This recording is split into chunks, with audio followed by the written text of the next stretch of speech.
My own studies in language and human cognition demonstrate, to me at least, what remarkable creativity ordinary people have. The very fact that people talk to one another is a reflection, and just in the normal way, I don't mean anything particularly fancy, reflects deep-seated features of human creativity, which in fact separate human beings from any other biological system we know. Noam Chomsky, theorist of language and political activist, has had an extraordinary career. I can think of none like it in recent American history, and few anywhere at any time. He has literally transformed the subject of linguistics. At the same time, he's become one of the most consistent critics of power politics in all its protean guises. Scholar and propagandist, his two careers apparently reinforce each other.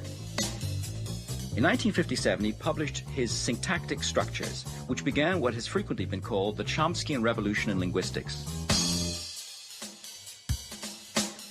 Like a latter-day Copernicus, Chomsky proposed a radically new way of looking at the theory of grammar. Chomsky worked out the formal rules of a universal grammar which generated the specific rules of actual or natural languages.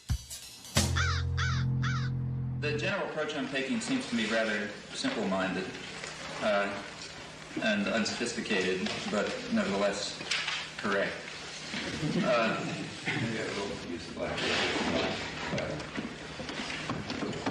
Later he came to argue that such systems are innate features of human beings. They belong to the characteristics of the species and have been, in effect, programmed into the genetic equipment of the mind like the machine language in a computer.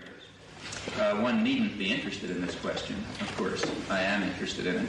And the interesting question from this point of view would be, what is the nature of the initial state? That is, what is human nature in this respect? That, in turn, explains the astonishing. You try the next one. Facility. That in turn explains the astonishing facility that children have in learning the rules of natural language, no matter how complicated, incredibly quickly, from what are imperfect and often degenerate samples. Complicated. It's a complicated word. You know what complicated means? It means it's complicated.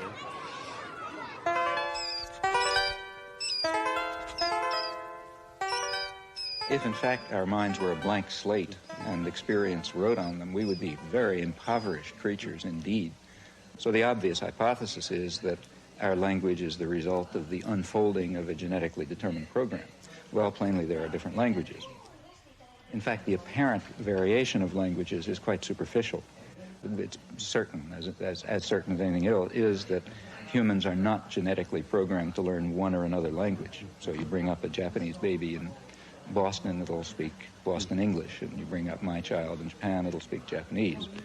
And that means that from that it simply follows by logic that the basic structure of the languages must be essentially the same. Our task as scientists is to try to determine exactly what those fundamental principles are that cause the knowledge of language to unfold in the manner in which it does under particular circumstances. And incidentally, I think there is no doubt the same must be true of other aspects of human intelligence and systems of understanding and interpretation and moral and aesthetic judgment and so on.